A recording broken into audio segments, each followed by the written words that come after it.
अस्सलाम वालेकुम। आज हमारा टॉपिक है DML इन SQL। सही है, थोड़ा मैं स्पेस दे देता हूँ ताकि ये क्लियर नज़र आ रहा हो।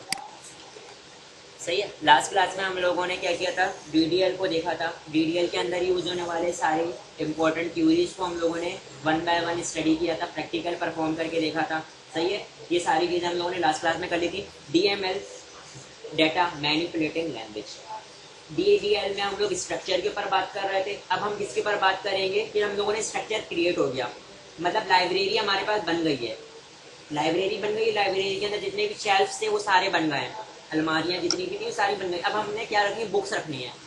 बुक्स रखनी है, बुक्स को चेंजिंग करनी है, ये सारे काम करना है, डाटा के ऊपर काम करना है। सही है जी। तो अब हमारे पास 4 तरीके की इंपॉर्टेंट कमांड यूज होती हैं यहाँ पर। पहली इंसर्ट, सेकंड इंसर्ट। अगर मैंने रिकॉर्ड को क्या करना है, स्टोर करवाना है तो इंसर्ट। हाँ, अगर कोई रिकॉर्ड इंसर्ट मतलब पहले से स्टोर हुआ है, सही है, पहले से स्टोर हुआ इसके अंदर मैंने कुछ चेंजमेंट करनी है तो अपडेट। हाँ, कोई रिकॉर्ड पहले से स्टोर हुआ इसके अंदर मैंने इसको रिमूव करना है, डिलीट। और किसी रिकॉर्ड को सर्च करना है तो इसके लिए मैं क्या यूज करूंगा, सिलेक्ट यूज करूंगा। ठीक है जी। तो रिकॉर्ड के ऊपर जो क्यूरीज काम कर रही होंगी वो चारों की चारों यहाँ पर मैंने लिस्ट डाउन किया हुआ है। सही है। तो हम अपने एसक्यूएल के अंदर आते हैं और एसक्यूएल में आने के बाद मैं क्या करता हूँ, वन बाय वन सारी क्यूरीज को एक एक करके हम लोग देखते हैं। ठीक है। तो पहले से मैंने यहाँ पे टेबल बनाया हुआ था, ये लास्ट क्लास में एक टेबल बना था हम लोगों ने, एम्प्लॉय नाम का टेबल बनाया हुआ था। मैं उसको आप लोगों को दिखा देता हूँ, वो बना हुआ है। और डेटाबेस का नाम क्या था, वो सारी चीज़ें। मैं यहाँ पे आता हूँ एसक्यूएल पर।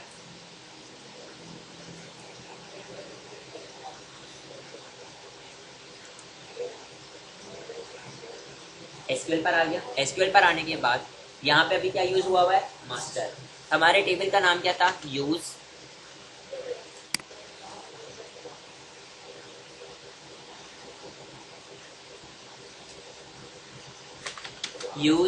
मैं क्यूरी लिख रहा हूँ, यूज। और हमारे डेटाबेस का नाम क्या था,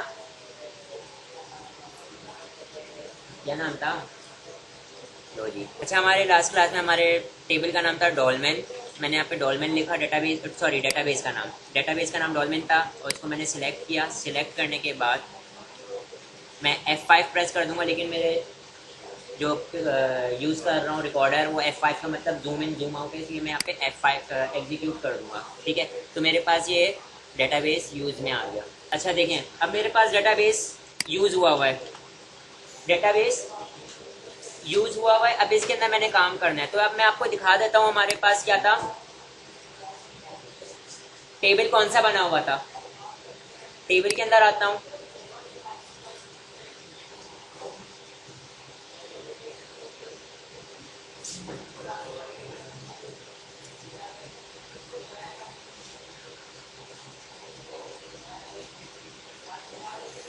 दो टेबल बने हुए थे, एम्प्लॉय का और कैटेगरी का। ठीक है जी, दो टेबल बने हुए थे हमारे पास। सबसे पहले मैं यहाँ पर आप लोगों को जो क्यूरी बताने जा रहा हूँ वो सर्च की क्यूरी है। ठीक है। अगर आपने कोई चीज़ सर्च करनी है तो कौन सी क्यूरी यूज होगी, मैंने यहाँ पे एक क्यूरी का नाम लिखा हुआ था और उसका नाम क्या था, सिलेक्ट। सिलेक्ट मैंने बताया था ना, ये वो क्यूरी है जो कि सर्च करवा रहे होंगे हम लोग। सही है। सर्च करने के लिए या व्यू करने के लिए कि इस टेबल के अंदर कौन कौन सी बुकें रखी हुई हैं, व्यू करने के लिए या सर्च करने के लिए हम लोग कौन सी क्यूरी यूज कर रहे होंगे, सिलेक्ट की क्यूरी यूज कर रहे होंगे। ठीक है। तो यहाँ पर आने के बाद मैं सबसे पहले क्यूरी कौन सी लिखता हूँ, अभी देखना सर्च के ऊपर अभी हम मजीद और बहुत सारा काम करेंगे, बहुत मुख्तलिफ किस्म के फिल्टर्स लगा के सर्च के अंदर सर्च कर रहे होंगे, लेकिन फिलहाल बहुत बेसिक क्यूरी है। अगर आपने किसी टेबल के अंदर ये देखना है कि उसका ना टोटल रिकॉर्ड कितना मौजूद है, सारा का सारा रिकॉर्ड देखना चाह रहे हो, सही है, कि किस टेबल में कितना रिकॉर्ड मौजूद है, तो आप क्या यूज करोगे, सिलेक्ट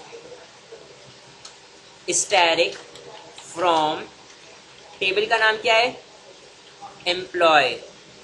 तो एम्प्लॉय के टेबल के अंदर का सारा डाटा जो है वो फैच होकर आ जाएगा। डाटा फैच करने के लिए यूज किया जाता है सिलेक्ट को। ठीक है। अभी देखें इधर क्या कोई रिकॉर्ड मौजूद है इसके अंदर, रिकॉर्ड मौजूद नहीं है क्योंकि मैंने इसके अंदर कोई रिकॉर्ड स्टोर नहीं करवाया था। बात क्लियर है। ठीक है। तो यहाँ पे देखें इधर मेरे पास मैंने सिलेक्ट लिखा, स्टैटिक का मतलब ऑल, फ्रॉम एक क्लॉज है। फ्रॉम का मतलब क्या होता है कि भाई कहाँ, देखो सिलेक्ट करना है सारा का सारा, कहाँ से सिलेक्ट करना है, मैंने बोल दिया कि एम्प्लॉय के टेबल से। तो एम्प्लॉय के टेबल से जितना भी डाटा होगा सब सिलेक्ट होकर आ जाएगा। बेसिकली हम क्या कर रहे हैं, यहाँ पे फैच कर रहे हैं, डाटा को लेकर आ रहे हैं, फैच कर रहे हैं, सारा का सारा डाटा लेकर आ रहे हैं। मुख्तलिफ किस्म के फिल्टर लगा के भी डाटा को सर्च कर सकते हैं, अभी वो आगे देखेंगे। बहुत मुख्तलिफ किस्म के फिल्टर्स लगेंगे, पूरे पूरे टॉपिक हैं सर्च करवाने के लिए भी कि किस किस्म का डाटा सर्च करने, क्योंकि देखें एक बार मैंने डाटा स्टोर तो कर दिया, डाटा मैंने स्टोर कर दिया, अब डाटा वक्त पर सर्च होकर आ जाए, ये काम बहुत इंपॉर्टेंट होता है। जिस चीज़ की ज़रूरत है वो चीज़ उस वक्त मिल जाए, सही है। तो वो किसके थ्रू पॉसिबल बनाएंगे, हम सर्च के थ्रू पॉसिबल बनाएंगे, सिलेक्ट के थ्रू पॉसिबल बनाएंगे। देखो एक बहुत सारा डाटा मौजूद है, लेकिन एक चीज़ की ज़रूरत है और वो वक्त पे ना मिले तो वो डाटा का फ़ायदा होगा आपको, नहीं ना। तो इसका मतलब हम लोगों ने मुख्तलिफ किस्म के फिल्टर्स लगाएंगे, रूल्स लगाएंगे, इसके ऊपर रेगुलेशंस लगा के कि हम अपने जो चीज़ जिस डाटा का मुझे ज़रूरत है ना, वो मेरे पास वक्त पे सर्च होकर आ जाए मेरी एप्लीकेशन के अंदर, सही है। वो किसके थ्रू पॉसिबल होगा, सिलेक्ट के थ्रू। अभी मैंने जो क्यूरी लिखी है, इससे मेरे पास कैसा डाटा आ रहा है, वो सारा का सारा डाटा टेबल के अंदर जितना भी डाटा स्टोर हुआ है सारा आ जाएगा, सही है। तो यहाँ पर मैं क्या लिख देता हूँ, इस सर्च के थ्रू मैंने कौन सा डाटा फैच किया है, कमेंट के अंदर लिखता हूँ ऑल डाटा फैच, सारा का सारा डाटा फैच किया है, सही है। आगे देखेंगे कि किस तरीके से हम मुख्तलिफ किस्म के फिल्टर्स लगा रहे होंगे। मैं यहाँ पर आता हूँ और यहाँ पर आने के बाद अब हम क्या करवा रहे हैं, रिकॉर्ड को स्टोर करवाने के लिए कोई क्यूरी लिखेंगे, ठीक है। रिकॉर्ड को स्टोर करवाने के लिए, तो रिकॉर्ड को जब स्टोर करवाएंगे तो हम यहाँ पर कौन सी कमांड यूज़ करेंगे, कौन सी क्यूरी को यूज़ कर रहे होंगे,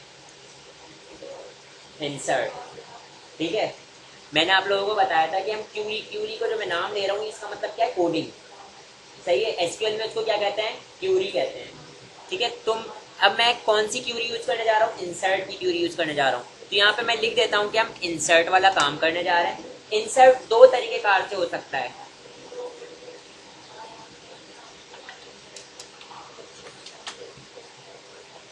पार्ट 1, ठीक है। मैं नीचे वाले को थोड़ा सा जो है ना नीचे कर देता हूँ, सही है। अब यहाँ पे देखें, मैं सेंटेक्स लिखने जा रहा हूँ, किसका सेंटेक्स, जैसे ये एक सेंटेक्स था ना, ये एक सेंटेक्स था कि काम करने के तरीके कार। अगर फॉर एग्जांपल मैंने कैटेगरी वाले टेबल से सर्च करके लाना था सारा सारा डाटा, तो मैं यहाँ पे एम्प्लॉय की जगह पे क्या लिख देता, कैटेगरी के टेबल का नाम आ जाता, तो कैटेगरी के टेबल का सारा डाटा सर्च होकर आ जाता। ये सेंटेक्स है, काम करने के तरीके कार। अब इसी तरीके से मैं किसका सेंटेक्स लिखने जा रहा हूँ, इंसर्ट का, ठीक है। इंसर्ट का सेंटेक्स किस तरीके से होगा, मैं लिखूंगा पहले इंसर्ट इनटू और टेबल का नाम किस में इंसर्ट करना चाह रहे हो।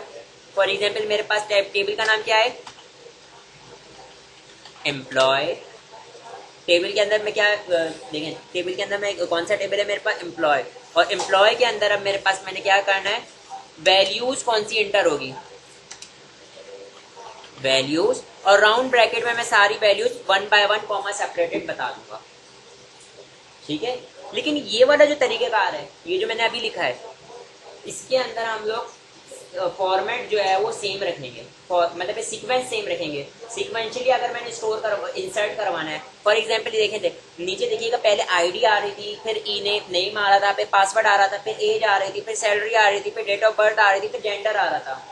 मेरे क्या कहते हैं अपना टेबल के अंदर ये सीक्वेंस थी ना कि पहले ये वाला कॉलम आ रहा है, फिर ये वाला, फिर तो हम लोगों ने जो ये वाला पार्ट है ना, पहला पार्ट, इसमें हम लोगों ने क्या करेंगे, सीक्वेंस से इंसर्ट करेंगे। तो मैं यहाँ पे लिख देता हूँ,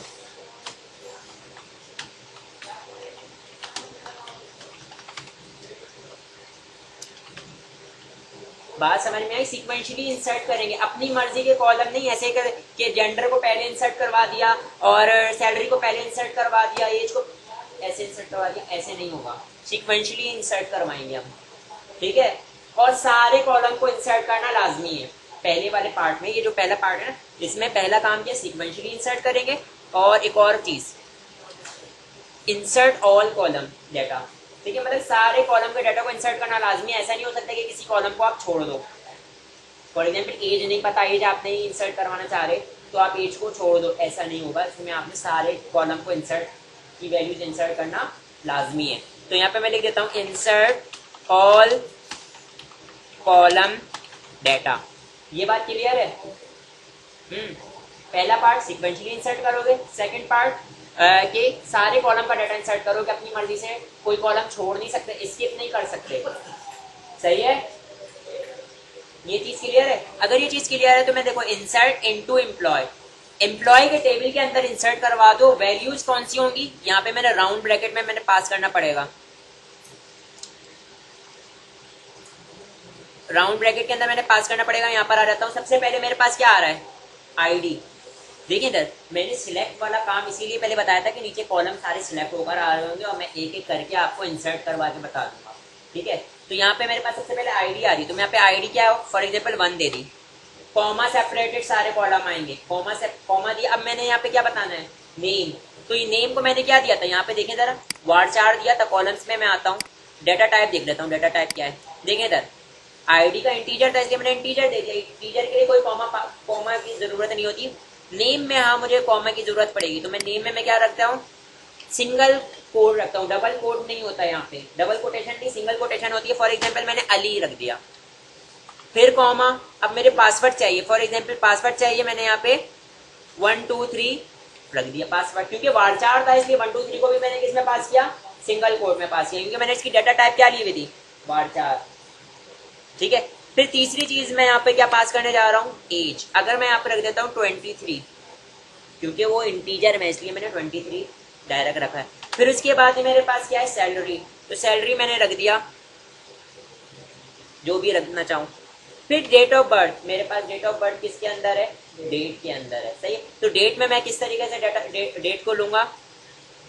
डेट को हम लोग सिंगल कोट के अंदर लेंगे, सिंगल कोट के अंदर लेंगे। ठीक है, ये डेट ले ली मैंने।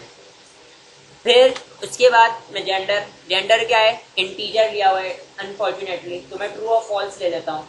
ठीक है, मैंने यहाँ पे जेंडर का इंटीजर लिया हुआ है, क्योंकि वो उस वक्त हमने ऑल्टर को समझा रहा था, इसलिए मैंने varchar से इंटीजर कर दिया होगा। ठीक है, लेकिन अभी इस वक्त सिचुएशन ये है कि मैंने इंटीजर पास करनी है, तो मैं यहाँ पे क्या रख देता हूँ? मैं यहाँ पे 0 रख देता हूँ, मतलब, या 1 रख देता हूँ, मतलब मेल। ठीक है जी, यहाँ पर आने के बाद मैं इसको सिलेक्ट करता हूँ और इसको F5 प्रेस नहीं करूंगा बल्कि एग्जीक्यूट करूंगा। 1 रॉ इफेक्टेड, इसका मतलब एक रॉ इंसर्ट हो गई है।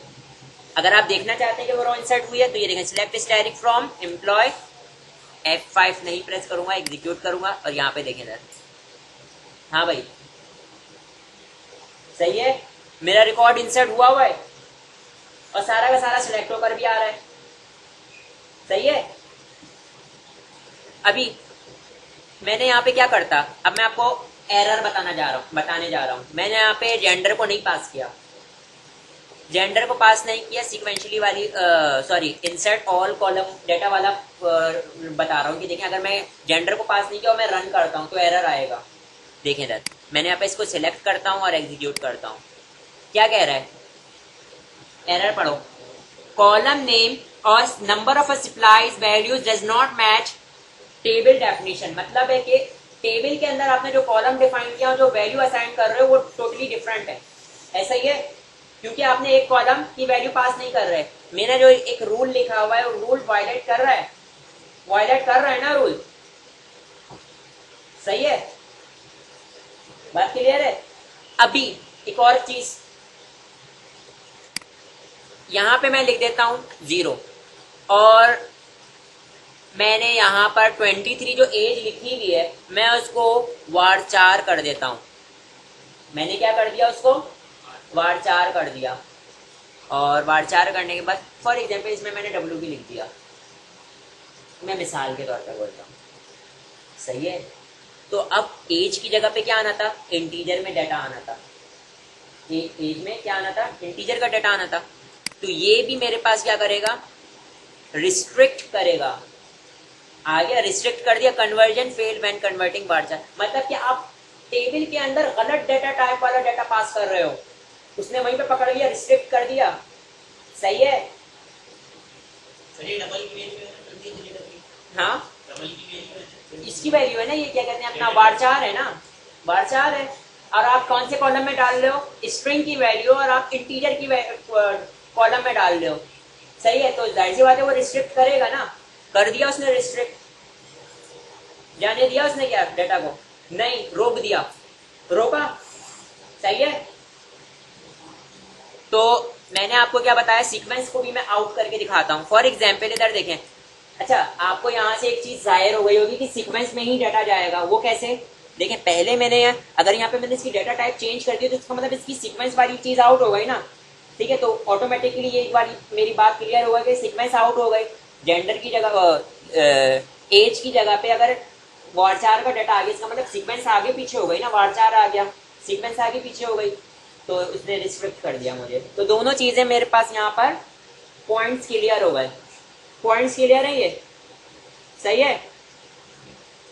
अगर आपने दूसरा रिकॉर्ड इंसर्ट करना है, अब देखें इधर, मैंने यहाँ पे आपको इंसर्ट करना सिखाया, एक और कॉलम में इंसर्ट करता हूँ सारी चीजें प्रॉपर करके।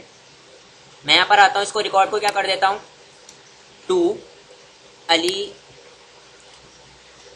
अहमद, देखिए मेरा नाम है, और यहाँ पर कर देता हूँ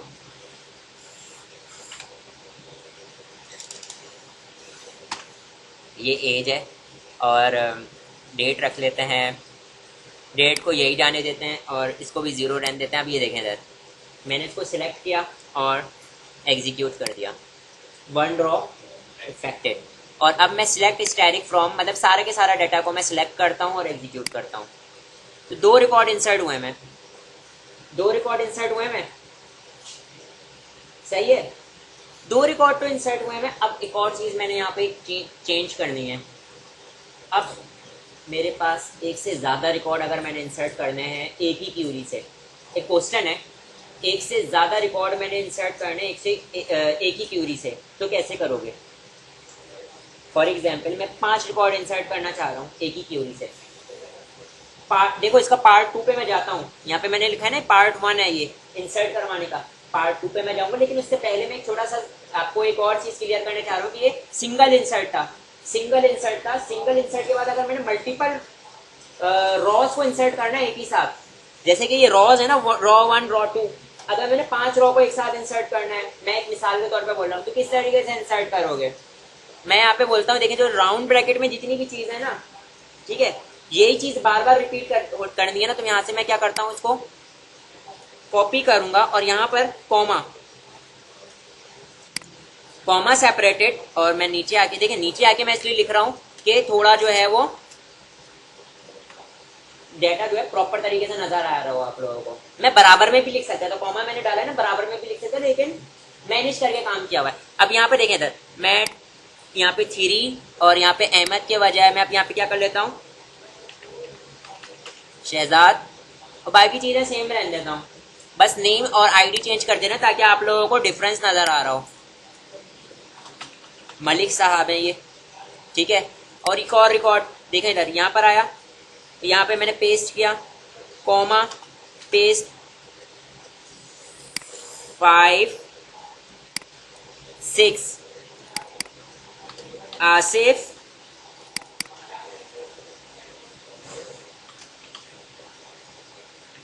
शब्बीर, ये देखें इधर। अब आपके पास देखें इधर, 3 कितने रिकॉर्ड एक साथ इंसर्ट कर रहा हूं मैं, 1 2 3 4, तो कितनी रॉ इफेक्ट होंगी, 4 रॉ इफेक्टेड, ऐसा ही होगा। और ये देखो मैंने सबको एक साथ सिलेक्ट कर रहा हूँ, सबको एक साथ सिलेक्ट करने के बाद एग्जीक्यूट कर देता हूँ। क्या आया आंसर, मैसेज क्या आया, 4 रॉ इफेक्टेड। अगर मैं यहाँ पे सिलेक्ट स्टैटिक फ्रॉम ऑल करता हूँ, सही है,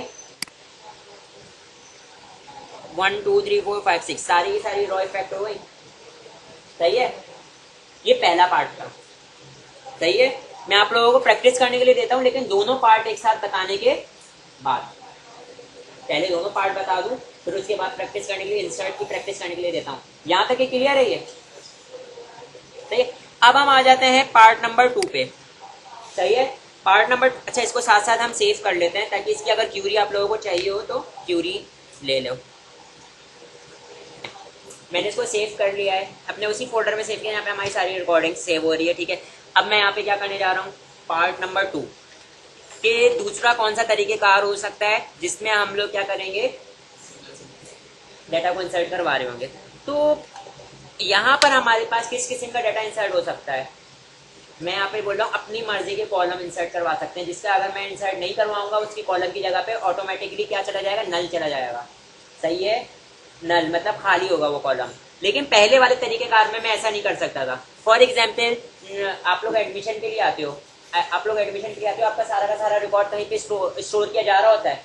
सही है, आप वहाँ पर आप अपना नंबर आपको याद नहीं है, आपका फादर का नंबर याद नहीं, तो वो कॉलम आपके पास खाली हो जाता है, तो वो खाली भी इंसर्ट कर देते हैं। ऐसा ही होता है, खाली भी इंसर्ट कर लेते हैं, स्टोर कर लेते हैं। तो इसका मतलब अगर उनके पास पहला वाला तरीकेकार लगा होता है तो मतलब पास करना लाजमी है, वरना तो स्टोर नहीं होगा डाटा। तो आप अपने फादर का नंबर कहीं से भी लेकर आओ फिर स्टोर करवाओ, ऐसा होता है ना। तो इसका मतलब जो चीज़ इन्फॉर्मेशन आपके पास करंटली अवेलेबल है उसको पास करो और हमारे पास डाटा इंसर्ट हो जाएगा। ठीक है जी। तो यहाँ पर मैं क्या कर रहा हूँ, यहाँ पर मैंने अपनी मर्जी का डाटा, अपनी मर्जी के कॉलम को इंसर्ट करवा सकते हैं, अपनी मर्जी के कॉलम्स को इंसर्ट करवा सकते हैं। ठीक है, अच्छा पार्ट 2 में हम लोग क्या बताया था, अपनी मर्जी के कॉलम्स को इंसर्ट करवा सकते हैं। ठीक है जी। तो देखिए सेंटेक्स लिखने जा रहा हूँ, इंसर्ट इनटू एम्प्लॉय और राउंड ब्रैकेट करके किन किन कॉलम का मैं डाटा चाह रहा हूँ कि मस्ट फिल हो। सही, फॉर एग्जाम्पल मैं ID comma E underscore name, ठीक है, यहाँ पर मैंने नेम सेलेक्ट कर लिया, कॉमा मैं यहाँ पे बोल देता हूँ कि पासवर्ड, इसके अलावा कोई और डाटा इंसर्ट ना हो। सही है, तो मैंने यहाँ पे कॉलम बता दिए। कॉलम बताने के बाद अब मैं यहाँ पे लिख रहा हूँ वैल्यूज और राउंड ब्रैकेट करके मैं सारी वैल्यूज पास कर दूंगा। तो पहले मैंने क्या लिखा था ID, तो इसका मतलब ID पास करना लाजमी है, ID 7। फिर उसके बाद मैंने क्या लिखा था राउंड ब्रैकेट में, नेम। तो मैं यहाँ पे नेम में क्या ले लेता हूँ, फॉर एग्जाम्पल मैं लिख देता हूँ पावर, और यहाँ पे मैं क्या लिख देता हूँ पासवर्ड में 567। ठीक है जी। तो देखें अपनी मर्जी का डाटा इंसर्ट हुआ और मैं इसको सिलेक्ट करूंगा, सिलेक्ट करने के बाद एग्जीक्यूट करूंगा, वन रॉ इफेक्टेड। बाकी का डाटा कहाँ गया, वहां पे मेरे पास क्या लिखा हुआ आ रहा होगा, नल। अगर मैं यहाँ पे क्या करूँ, सिलेक्ट स्टैटिक फ्रॉम एम्प्लॉय करता हूँ, तो देखें सर बाकी की जगहों पे क्या इंसर्ट हुआ, नल। सही है जी। अब एक फॉर एग्जाम्पल अब मुझे बाद में इंफॉर्मेशन मिल गई कि भाई इनकी एज क्या है, सैलरी क्या है, बाद में कंप्लीट डाटा आया, तो मैं इसके रिकॉर्ड को अपडेट कर दूंगा। क्या करूंगा, अपडेट, मतलब तीसरी क्यूरी की तरफ चले जाएंगे हम लोग, अपडेट वाली क्यूरी की तरफ चले जाएंगे। समझ में आई बात। तो ये हमारे पास दूसरा तरीकेकार था किसको से डाटा को इंसर्ट करने का, जिसमें हम लोग कॉलम बताते हैं और फिर उन्हीं कॉलम्स का रिकॉर्ड हम लोग क्या कर सकते हैं, इंसर्ट कर सकते हैं, जो मैंने यहाँ पे पास किया है। ठीक है, अभी आप एक चीज देखिएगा, देखिए अभी ये हमारे पास फ्रॉम क्या था, एक क्लॉज था। क्लॉज का इंग्लिश का अल्फाज है, मतलब दो चीजों को जोड़ना, दो सेंटेंसेस को जोड़ रहा होता है। तो ये क्या कर रहा है, सिलेक्ट स्टैटिक को जोड़ रहा है किसके साथ, एम्प्लॉय वाले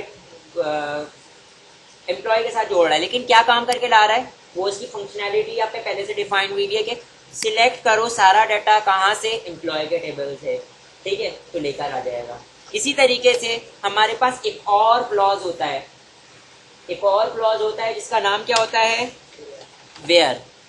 वेयर क्या करेगा, देखिए सर मैं देखो सिलेक्ट पूरा का पूरा डाटा सिलेक्ट करके लेकर आ जाओ, लेकिन पूरे डाटा में से सिर्फ वही वाला डाटा मतलब सारे कॉलम्स का डाटा उठा के लेकर आ जाओ एम्प्लॉय के टेबल का, लेकिन फॉर एग्जाम्पल ID नंबर 7 का सिर्फ और सिर्फ रिकॉर्ड लेकर आओ, तो ID नंबर 7 का पूरे कॉलम का रिकॉर्ड उठा के लेकर आ जाएगा। सही है, आप लोग जाते हैं फीस भरने, सही, तो आप अपनी ID बताते हो तो वो क्या करता है, सर्च करता है, select static from student where ID is equal to, जो आप ID बताते हो वो ID लिखता है, आपका सिर्फ और सिर्फ आपका पूरा रिकॉर्ड आ जाता है कि भाई आपका नाम, ये आपकी फीस पे है या नहीं पे है। कई सारे कॉलम्स का रिकॉर्ड उठा के ले आ जाता है। इसका मतलब ये है ना, स्टैटिक का मतलब कि सारे कॉलम्स का डाटा, स्टैटिक का मतलब क्या है, टेबल, एम्प्लॉय वाले टेबल की सारे कॉलम्स का सारा डाटा उठा के लेकर आ जाओ। और वेयर का फिल्टर क्या कर रहा है, वेयर का फिल्टर कर रहा है कि उसमें से फिल्टर करेगा मुख्तलिफ किस्म का जो आप बताओगे वैसा फिल्टर करके डाटा लेकर आएगा। अगर आप बोलोगे आईडी, जिसकी आईडी 1 हो वो डाटा लेकर आए, वो डाटा लेकर आ जाएगा। जिसका नेम अली हो तो वो लेकर आओ, तो वो लेकर आ जाएगा। ठीक है, तो यहाँ पे फिल्टर कर रहा है आपके रिकॉर्ड में से, उसको सर्च करके वही वाले रिकॉर्ड का सारा डाटा लेकर आ जाएगा। ठीक है, तो यहाँ पर आने के बाद मैं क्या लिखता हूँ, where ID is equal to 2, तो इसका मतलब किसका रिकॉर्ड उठकर आ जाएगा, अहमद का रिकॉर्ड उठकर आ जाएगा। तो यहाँ पे मैं क्या करता हूँ, इसको एग्जीक्यूट, तो देखो किसका सारे कॉलम्स उठकर आ गए, अहमद के सारे कॉलम्स उठकर आ गए। ठीक है, इसी तरीके से अगर मैं यहाँ पे क्या करता, where E name column select किया is equal to single code में मैं क्या लिख देता हूँ, अली। तो अली का जितना भी कॉलम का सारा डाटा है वो सारा का सारा उठा के लेकर आ जाओ। अली का सारा डाटा उठकर आ गया। और सर अली नाम के दो बंदे हमारे पास, एक की सैलरी अलग अलग है, एक अली की 20। अभी देखें, अभी मैंने सिर्फ एक फिल्टर बताया, इसी तरीके से और भी बहुत सारे फिल्टर हैं जिसको हम अप्लाई करके अपने यूनिक डाटा को फर्स्ट करके लेकर आ सकते हैं। ये मैंने अभी पता है ये वेयर का क्लॉज क्यों बताया, क्योंकि आगे हमारे पास एक जो इसमें मतलब है कि ये रहा ना हमारे पास, ये डीएमएल की क्यूरी में हमारे पास आगे एक ऐसी क्यूरी आने वाली है जिसमें हमने वेयर का क्लॉज को पढ़ना था। तो मैंने अभी वहाँ यहाँ पे क्लियर कर दिया, उससे ये होगा कि फिर वहाँ पे मैं आप लोगों को इतना टाइम नहीं लगेगा समझने में वेयर का क्लॉज क्या कर रहा है, मुख्तलिफ किस्म के फिल्टर लगा रहा है। ठीक है, सही है जी, सर्च करवा रहा है, सर्चिंग कर रहा है, एक तरीके की सर्चिंग कर रहा है ना मेरे सारे डाटा में। जिसका नाम अली है उसको लेकर आ रहा है, जिसकी आईडी 1 है उसको लेकर आ रहा है। सही है, तो यहाँ तक की बात क्लियर है। मैंने यहाँ पे क्या किया, फैच ऑल डाटा, फिर मैं यहाँ पे क्या कर देता हूँ, यहाँ पे लिख देता हूँ अब कैसा डाटा फैच कर रहा हूँ कि वेयर क्लॉज सर्च। ठीक है, और मैं यहाँ पे क्या करता हूँ, उसको कॉपी किया, कॉपी करने के बाद यहाँ पे पेस्ट कर देता हूँ और यहाँ से इसको हटा देता हूँ, सेव कर लिया, ताकि आपके पास ये पूरा का पूरा रिकॉर्ड मौजूद है। ठीक है जी, तो यहाँ पे आपके पास इंसर्ट हो गया और सर्च वाला काम हो गया। अब मैं आपको की स्क्रीन ओपन कर रहा हूँ और